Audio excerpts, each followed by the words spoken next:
पितृपक्ष के दौरान पितरों का तर्पण और श्राद्ध कर्म करने के साथ साथ इन ज्योतिषीय उपायों को कर सकते हैं। इससे पितृदोष के साथ साथ काल सर्प दोष से मुक्ति मिल सकती है। हिंदी पंचांग के अनुसार इस साल पितृपक्ष का आरंभ 17 सितंबर से आरंभ हो चुका है, जो 2 अक्टूबर को सर्व पितृ अमावस्या के साथ समाप्त होगा। ऐसे में इन 16 दिनों तक पितरों का तर्पण और पिंडदान करने से शुभ फलों की प्राप्ति होती है। मान्यता है कि श्राद्ध पक्ष के दौरान पितर धरती पर ही वास करते हैं। ऐसे में पितरों का तर्पण करने से शुभ फलों की प्राप्ति होती है और वह आशीर्वाद देते हैं। और साथ ही हम बात करेंगे कि जिस पर भी पितृदोष लगा होता है उसको क्या हानि हो सकती है और उसका घर परिवार कैसे चलता है। और साथ ही बताया जाता है कि जिसके ऊपर ये दोष लगता है उसकी कभी उन्नति नहीं होती है। तो आज हम यही बात करेंगे कि आखिर कैसे पितृदोष से छुटकारा मिल सकता है और कौन से उपाय हमें करने होंगे। पितृपक्ष के दौरान कुछ उपाय करके आप पितृदोष से भी मुक्ति पा सकते हैं।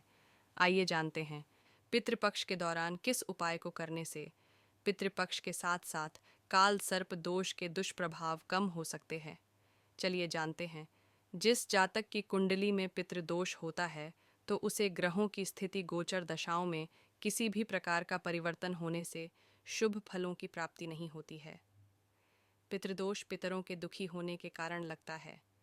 ऐसे में व्यक्ति को संतान सुख से वंचित होना पड़ता है। इसके अलावा करियर व्यापार में कोई न कोई समस्या बनी रहती है।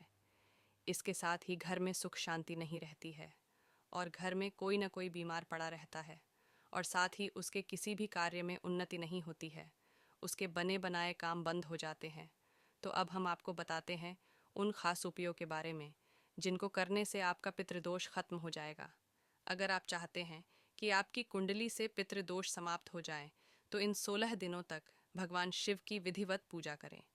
इसके साथ ही रोज़ाना एक एक चावल शिवलिंग और अशोक सुंदरी में चढ़ाएं। रोज़ाना नित्य कामों से निवृत्त होकर स्नान कर लें। इसके बाद 2 कच्चे चावल के दाने के साथ 1 लोटा जल ले लें। इसके बाद शिव मंदिर जाएं और सबसे पहले एक चावल शिवलिंग में और दूसरा जलाधारी के बीच में रखें, जहां पर माता अशोक सुंदरी रहती है। इसके बाद एक लोटे को पहले अशोक सुंदरी को अर्पित करें और फिर शिवलिंग को अर्पित करें।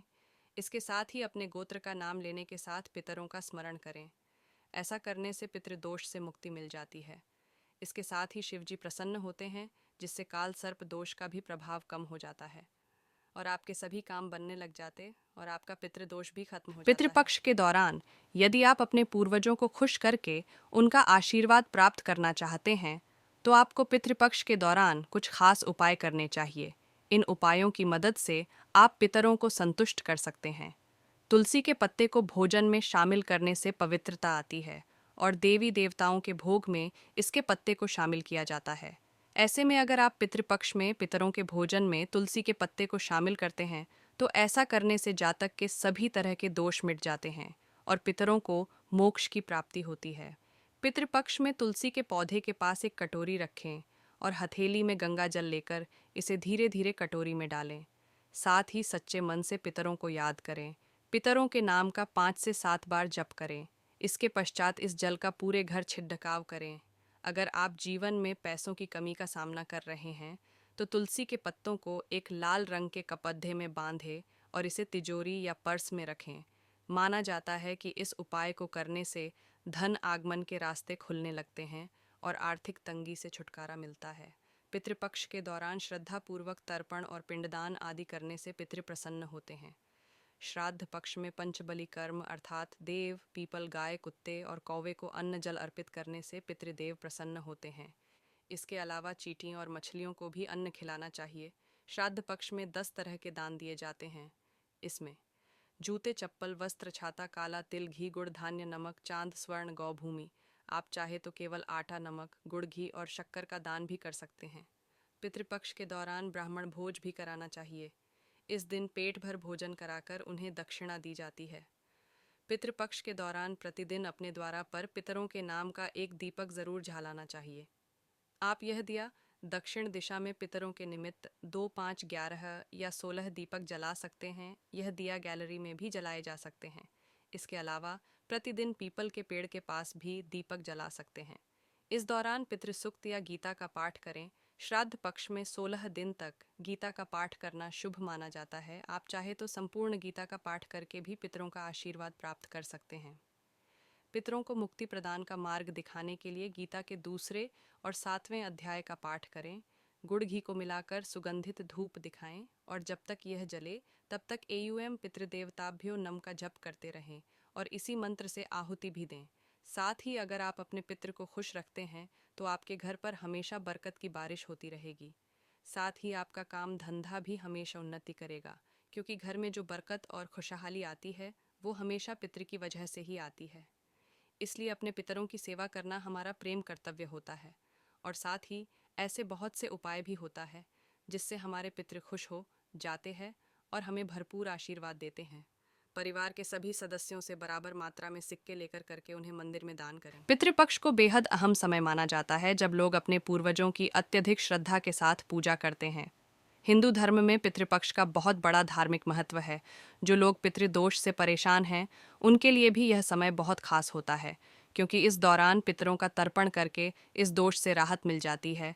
भाद्रपद माह के कृष्ण पक्ष की प्रतिपदा तिथि से पितृपक्ष शुरू होने जा रहे हैं, जिसमें विभिन्न प्रकार के पितरों से जुड़े अनुष्ठान किए जाएंगे। इसकी समाप्ति सर्वपितृ अमावस्या के साथ होगी, जो 2 अक्टूबर 2024 को है। पितृपक्ष पूर्वजों को समर्पित है। यह काल पितरों की पूजा के लिए सबसे पवित्र काल माना जाता है। मान्यताओं के अनुसार इस विशेष अवधि में पितृ धरती लोक में आकर सभी के कष्टों को दूर करते हैं। तो आइए इस दिन से जुड़ी प्रमुख बातों को जानते हैं। इसके बिना अधूरे हैं। श्राद्ध पक्ष के कार्य। धार्मिक मान्यताओं के अनुसार पितरों से जुड़े अनुष्ठान जैसे श्राद्ध कर्म, तर्पण, पिंडदान आदि कार्यों में कुशा का होना अति आवश्यक होता है, जिसका उल्लेख हमारे शास्त्रों में भी मिलता है। कुशा को ब्रह्मा, विष्णु और महेश का प्रतीक माना जाता है, जिस वजह से पूर्वजों के सभी अनुष्ठान में कुशा का उपयोग करना चाहिए। इससे पितरों की आत्मा को शांति मिलती है, साथ ही पुण्य फलों की प्राप्ति होती है। बता दे कि कुशा दाएं हाथ की अनामिका उंगली में अंगूठी बनाकर धारण की जाती है और सभी श्राद्ध कर्म के दौरान कुशा के आसन पर बैठा जाता है, तभी पूजा पूर्ण मानी जाती है। और अगर आप ये उपाय कर लेते हैं या इसको धारण कर लेते हैं तो पितरों की कृपा आपके ऊपर हमेशा बनी रहती है और पितृदेव हमेशा आपके ऊपर अपनी छत्र छाया बनाए रखते हैं। श्राद्ध पक्ष का महत्व। पितृपक्ष पूर्वजों से जुड़े अनुष्ठान करने का एक पवित्र समय है, जो पूर्ण रूप से पूर्वजों को समर्पित है। ऐसा माना जाता है कि ये अनुष्ठान दिवंगत लोगों की आत्मा को शांति प्रदान करते हैं और उन्हें सांसारिक मोहमाया से मुक्ति दिलाने में मदद करते हैं। परंपरागत रूप से सबसे बड़ा बेटा या परिवार का कोई अन्य पुरुष सदस्य इन अनुष्ठान को पूर्ण करते हैं। इससे पितरों का आशीर्वाद प्राप्त होता है। पितरों का प्रसन्न करने का मंत्र। एयूएम त्र्यंबकम यजामहे सुगंधिम पुष्टिवर्धनम उर्वारुकमिव बंधनान मृत्युर्मुक्षीय मामृतात् एयूएम तत्पुरुषाय विद्महे महादेवाय च धीमहि तन्नो रुद्र प्रचोदयात्। एयूएम पितृगणाय विद्महे जगतधारिणी धीमहि तन्नो पितरो प्रचोदयात्। तो चलिए अब बात करते हैं उन पेड़ों के बारे में। पीपल का वृक्ष विशेषकर श्राद्ध पक्ष में लगाना चाहिए। इसके अलावा पितृपक्ष के दौरान रोजाना पीपल के पेड़ पर जल चढ़ाएं।